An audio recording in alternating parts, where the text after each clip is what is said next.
Continuation of solving the absolute value inequalities. So what we have is an inequality of the absolute value of 3x minus 7 is greater than 1. If you remember from earlier in our lesson that you want to keep and then change to less than and then change it to a negative 1. Now what we're going to do is we're going to go ahead and solve these individually.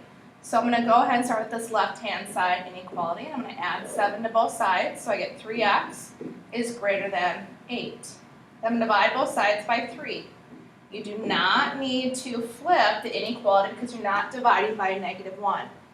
So x is greater than, and then you can, if you want to change it to a decimal, I'm fine with that. If you want to leave it as a fraction, that's also fine.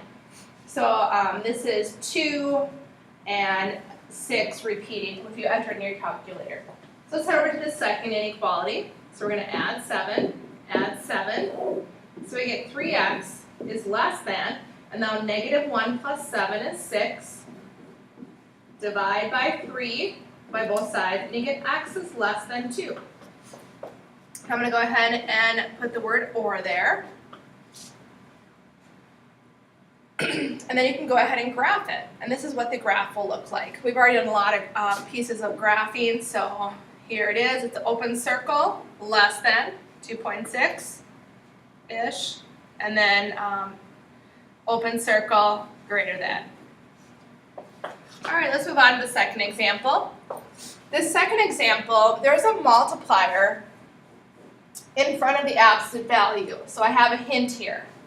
First, divide by 2. So we're going to divide both sides by 2. And what that does is it isolates, it lets the absolute value be by itself on the left-hand side. And then we have greater than or equal to 9/2. So I'm just going to simplify that fraction as 4.5. All right, 4.5. All right, so now we have our absolute value inequality. If you remember, we want you to keep, change, change. So we want you to keep this. So that's our first inequality. So x plus 10 is greater than or equal to 4.5. And then we're going to change on the next one, that inequality. And then change this sign to a negative 4.5. Now we're set to solve those separately for x. So we're going to subtract 10. So we get x greater than or equal to negative 5.5. Head over to the second inequality. We're going to subtract 10 from both sides. So we get x less than or equal to negative 14.5.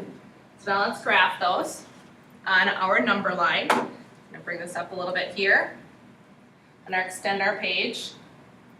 So here is about negative 15, negative 10, negative 5, and 0. So just some rounding here. Let's graph this first one. If we graph this first one, x is greater than or equal to negative 5.5. So closed circle, greater than, heads over to this direction. Now let's do this one. Negative 14.5, so about here. Closed circle because it includes it, and it's less than. So what's going to go in between those two words is the word or. Last example, part D. Absolute value of x plus 3 is greater than or equal to negative 6. You have to be very careful with this guy right here. You can't have a negative number there. So this does not exist. You must always have a positive number. And we are now done with this video. Great job.